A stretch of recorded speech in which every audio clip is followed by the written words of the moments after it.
So this is going to be a review of this battery, but that's not really what it's going to be. We're going to talk about this as our example, so you know, it's fine lead battery. But what we're going to do is talk about lead in general, how the lead chemistry works, how to charge it, how it works with lithium in a modern world, how you can get the best possible electrical system using a little lead. Okay, well, let's just talk about this particular one first. Uplus made this. They sent it to me. Like I said, it's a group 31 battery, common size. This particular one is 105 amp hours. It can put out, I've got it here, 825 cold cranking amps, and that's like how much current you can put out at a very low temperature and have the voltage not drop below too low to start a vehicle. It's 1072 marine cranking amps. Same number, just a higher temperature. I mean, who wants to be driving their boat when it's 20 below zero, right? So this guy would start a vehicle just fine. They call this the, what do they call it? Marine and RV. Sometimes they call them, starter and deep cycle. Basically boils down to it's got screw terminals and the clamp terminals. And you get a little cover, so if you don't want to use one or the other and keep them out of mischief, you can. Fine way to go. If it fits, fine battery. It's of the style of battery called an AGM. That stands for absorbed glass matte. There's basically 3 flavors of lead batteries. They're all the same electrochemistry. There's floodeds. Floodeds are, seriously, like I joke, a cup of sulfuric acid with lead plates floating in it. And they're literally suspended from each other and kind of not floating, but they're submerged. Because of that, if you were to put this battery, if it was that style, in a vehicle and went over a really rough road, the weight of the lead alone is like a hammer and it can bend and deform because lead is soft and really heavy. So they modify the lead and make an alloy with something called antimony. And with the antimony in there, it makes it very much harder, so that's great. But it causes it to self-discharge, just how the chemistry works. Not super fast, but it makes it worse. If you have a flooded battery and you have it such that you can maintain it, open cells, it is arguably the most tough battery out there. As long as you keep the distilled water going in them, keep the water level where it's supposed to be, they are probably the hardest to actually destroy. If you don't get water to them, you've destroyed it. But short of that, if you don't mind maintenance, it is a way to go. The next type to come out was gels. And I never played with gels all that much myself. Gels are essentially the same thing, but instead of a liquid electrolyte, they have a paste, a gel, that I believe is cellulose and sulfuric acid. So it's not liquid, they didn't slosh. They have the ability to recombine any gases that were to separate back into water with a catalyst, so that's all good. So they can seal them. And then this. This is an absorbed glass mat. What it is inside, absorbed glass mat means exactly that. You take some glass mat, fiberglass without the resin, right? And you roll it up with 2 layers of lead and an insulator. So it's lead, glass mat, lead, insulator, and then you just roll it up. Now because of that, it's really self-supporting. It's very strong, so it doesn't need that antimony. So it doesn't have the bad self-discharge problem. It has loads and loads and loads of surface area because, it's a spiral. And that gives it a lot of the cranking amp stuff. And you can make trade-offs more appropriately towards deep cycle because you can actually have the lead layers be thicker. I probably don't want to get into all that, but generally if the plates are thick and there are a few of them, the battery is better at cycling, and if the plates are really thin and lots of them, it's better at starting, putting out lots of current. But the thin plate ones, if you cycle them down, there's a lot more damage that happens to them. So the AGM, in my view, is the best of all worlds. People will argue that the gels are the best of all worlds, and they can actually make a good case of it, but it's not every single point that they win on, and I just like the mix of AGMs. So AGMs are what I have.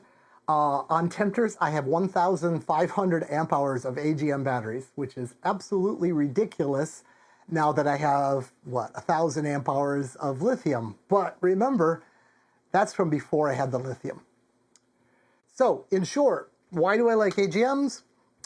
Well, they don't need the antimony to be strong. They're strong on their own, so they're good and self-supporting. Without the antimony, they don't self-discharge as quickly, so they have a longer shelf life. You charge them up, you might be able to come back a month later and still start your car, maybe not so much with a flooded. They're better at doing that multi-job thing where they can both be a starter battery and be used for a little bit of cycling. And they're simple, and I love that about lead batteries. I tell people, if you're out traveling down the intercoastal and you get hit by lightning, you call vessel assist on your cell phone, you're fine. It's going to cost you some money, but you'll get home. If you're cruising the world and you're in the 𝗪𝗏 and you get hit by lightning, and there's a better chance of getting hit by lightning in the 𝗪𝗏, I'll tell you, it'll probably take out your lithium batteries. They have electronics in them, the BMS. Probably take out the bank manager. Again, electronics. It's going to be hit or miss which electronics survive. I have a whole video on lightning if you want to hear the long story about that. But this is a big cup of sulfuric acid with lead plates. It's almost definitely going to survive. Your starter's going to survive. Your diesel engine's going to run. Now you've got an engine. Hopefully your depth sounder still works. Hopefully your fridge still works. You can run all that off your lead. You might be starting your engine in the middle of the night to recharge it, but it's better than being stranded in the 18th century with a boat you probably don't even know how to navigate without all the help. So lead is important to have. And mixing lead with lithium, really gives you the best of all worlds. Use the link in the bottom if you need one. Buy this one. Seems good to me. I did check it out. It was at 12.8 volts when it arrived, which means they're shipping out nice fresh batteries. I charged it right up to spec, let it come back down, did some other testing with it. I'll get to some of that later, but it acted just like I'd expect a new battery to act. But it's not rocket science. It's lead plates in sulfuric acid. So let's talk about how to charge lead batteries.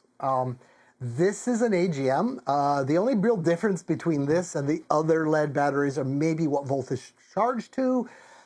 Go to the manufacturer for that. Honestly, it's not a hard science. It's quite flexible how far you go. Like I said before, these are tough. You abuse them, you might shorten their life by a small amount, but you're not going to kill them overnight. They're just so much tougher than lithium. So you're allowed to break the rules. But here's how you would charge them. You would set a power supply to a voltage. You would connect it to the battery. Why don't I do that?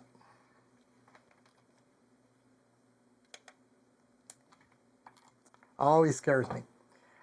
I'll bring this up to, now I want to leave it in the state it's in until later. I'm just going to talk about it.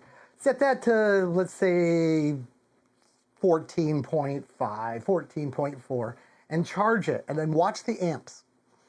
There's a concept called C rating, and C rating is just a way of having all batteries be the same. So this is a 100 amp hour battery.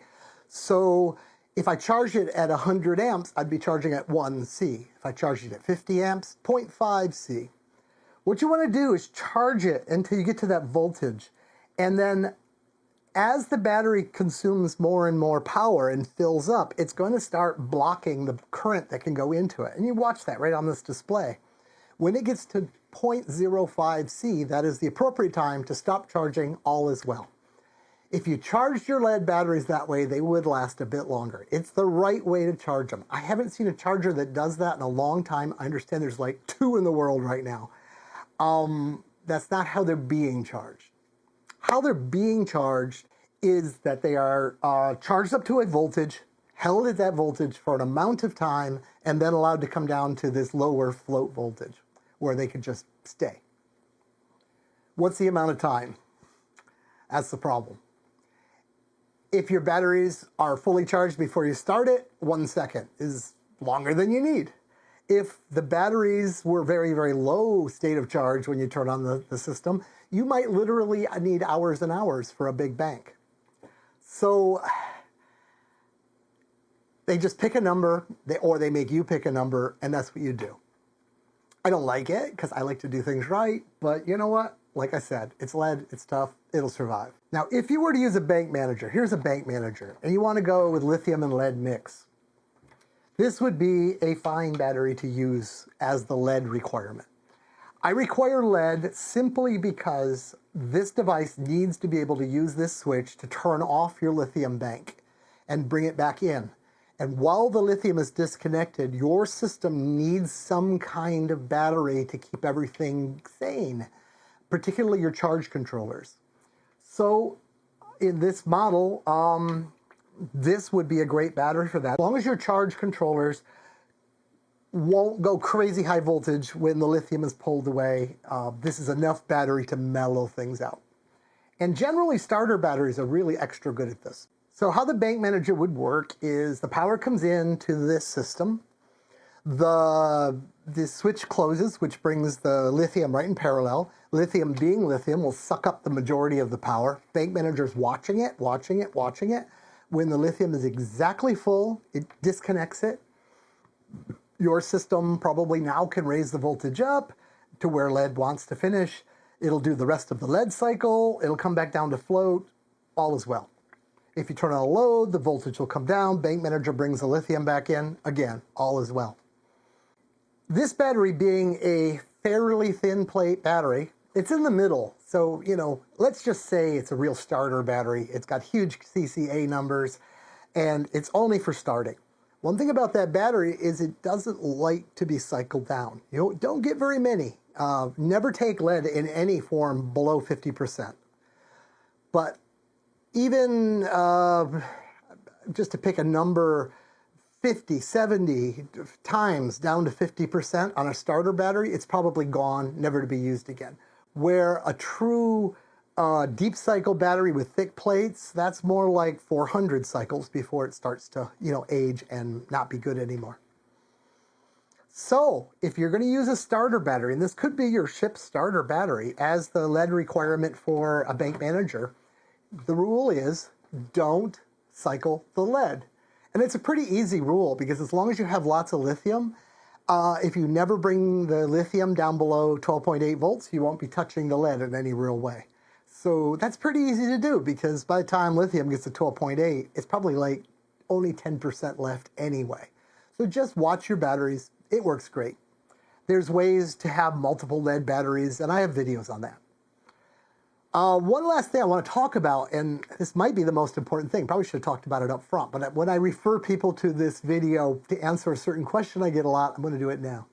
This battery is brand new. It's in great shape. I'm going to now charge it to 13.2 volts. And right now it's taking a half amp, but you can see that number is coming down, down, down quite quickly. It's going to quiesce. It's going to get to a point where they balance out. This will still consume some power because it's just how it is, but it's going to be hopefully a very small number. This is the test you should run with your lead batteries if you're thinking about bringing lithium into the mix, because the lithium is going to do just what this is doing. It's going to put out power at around 13.2 volts. And it's going to always make that power available to whoever needs it. And as long as the lead says, I need it, it's going to get some. If your lead battery quiesces at 3 amps, that means all night your lithium is giving up 3 amps. That's probably more than you'd want to spend. It's probably time for new lead batteries. To give you an idea, my 1,500 amp hour lead pack on Temptress uses 0.3 of an amp. This one, it's still going down. I'll tell you because I did the test earlier. Once it settles in and stops, it'll be 0.07 amps. And that's kind of lost in the noise. All night it's going to be doing that. and you know, it's like an amp hour. It's just not enough to even count. The upside of spending that power is that this battery is going to be held at that slightly higher voltage, that once it's fully charged and held there, lead loves that. Like if you owned a sports car and you didn't use it all winter, you'd put one of those itty bitty little trickle chargers on it. Well, that's precisely what this does, just what the Bank Manager does with the lithium, holds it at 13.2.